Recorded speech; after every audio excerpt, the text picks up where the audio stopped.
auf 4 Rädern. 580 PS, 0 auf 100 in 4,6 Sekunden, bis zu 280 km/h schnell.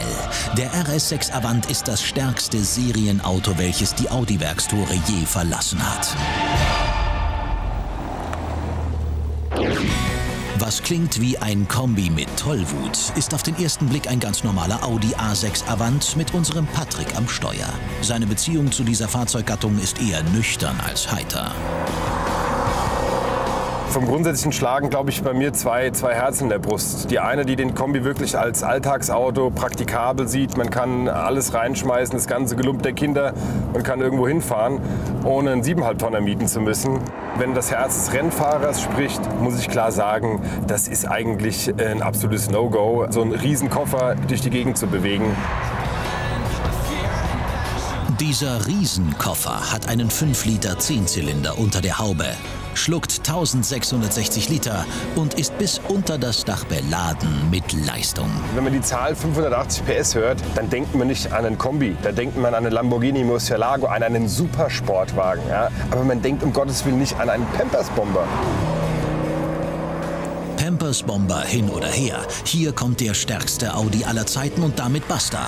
Aber ist es auch der sportlichste? Dass Audi Autos für die Straße bauen kann, ist, glaube ich, unumstritten. Aber entscheidend ist, was verspricht der RS6 auf der Rennstrecke? Ja, alle Features, Schaltpedals, Laptime, die wir nehmen können, der Boostanzeige in Form von einem Balkendiagramm, super klasse. Aber das muss auf der Rennstrecke auch erstmal beweisen. Paul Ricard, Testtrack in Le Castellet, Frankreich. Genau der richtige Spielplatz, um das rauszukriegen. Wenn Sie sich jetzt wundern, warum unser Wagen auf einmal knackig blau ist, ganz einfach. Auf der Rennstrecke ist uns nur das Beste gut genug. Deshalb müssen es auch die Keramikbremsen mit über 400 mm Durchmesser sein und diese sind eben nur hier montiert. Kostenpunkt 10.200 € inklusive der 20 Zoll Alufelgen. Außer der Auspuffanlage, dem Diffusor und der eckig ausgestellten Radkästen ist der optische Auftritt fast schon schüchtern.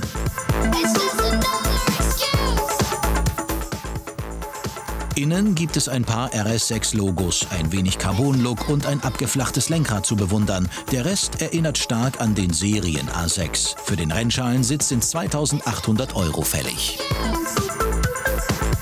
Unter der Motorhaube ruht der 5 Liter TFSI V10 wie ein angriffslustiger Stier. Durchschnittsverbrauch 14 Liter. Dann packen wir ihn mal bei den Hörnern.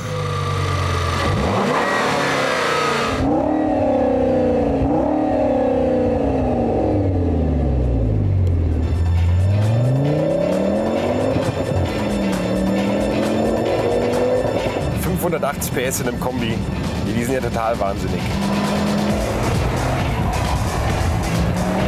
Schiebt der Mann, lenkt mich am Ärmel. Kurzes Stück hier am Gas und schon 230 auf dem Tacho. Ja, dann geht er hier um die Ecke und die Bremse, Keramik, ey, 420 mm, da trittst du in die Klötze und das Ding steht. Kurz zu den Fahrleistungen. 650 Newtonmeter wirft der Motor auf die Welle, 4,6 Sekunden vergehen bis Tempo 100, knappe 15 Sekunden bis Tempo 200. Also Jungs, ab April, 11er-Fahrer, zieht euch warm an, 4 Ringe tauchen im Rückspiegel auf, LED-Tagfahrlicht und dann heißt es Blinker nach rechts, weil der RS6 Avant kommt. Der V10 unter dem Vorbau ist ein Volltreffer. Vehement, aber gleichmäßig schiebt der Biturbo Richtung Horizont. Auch die Keramikbremsen packen zu wie das SEK bei der Geiselbefreiung. Doch kommt der Rest vom Avant mit dem Bums unter der Haube klar? Das Auto ist sicherlich ausgelegt, um im Tiefflug über die Autobahn zu schieben. Man kann auf der Rennstrecke fahren, muss es ruhig angehen lassen. Wenn man ihn ein bisschen zur Brust nimmt, tue ich mir auf der Rennstrecke schwer. Das Gewicht gibt es einfach nicht her.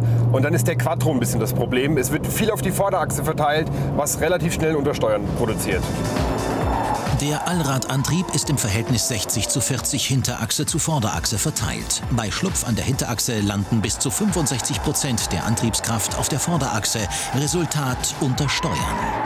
sobald man ans Gas geht, dann geht all diese Scheißleistung auf die Vorderachse. Wir wollen sie hinten, wir brauchen sie hinten, um dann wirklich zu sagen, ich kann auf der Rennstrecke es mal richtig krachen lassen. Ja, Rollphase einlenken, provozieren wir ihn, da kommt er quer, aber sobald ich ans Gas gehe, geht alle Last auf die Vorderachse und dann ist der ganze Spaß vorbei. Auf der Rennstrecke, da kann man die Porsche-Jungs beim Rausbeschleunigen kurz ärgern, aber schlagen wirklich no chance. Auf der Geraden eine Macht, in Kurven gute Nacht, oder wie? Motor, Lenkung und Bremsen sind das eine, 2,2 Tonnen Lebendgewicht und Kraftverteilung das andere. Was ist der RS6 nun? Rennwagen oder Sportkombi? Das Auto ist sicherlich geeignet, um schnell samstags morgens zum Baumarkt zu fahren. Den Weg zur Rennstrecke, das ist auch noch alles wunderbar, aber auf der Rennstrecke, da stößt es dann irgendwann an die Grenze.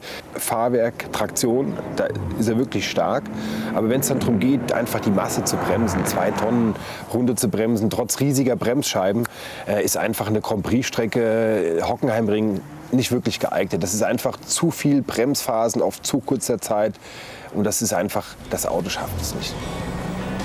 Und soll es wohl auch nicht. Der RS6 ist vor allem eines, der stärkste und teuerste Serienkombi aller Zeiten. Sein Stadion, die Autobahn. Die Eintrittskarte für dieses Spektakel gibt es für knapp 107.000 €. Im Mai geht die Saison los. Viel Spaß!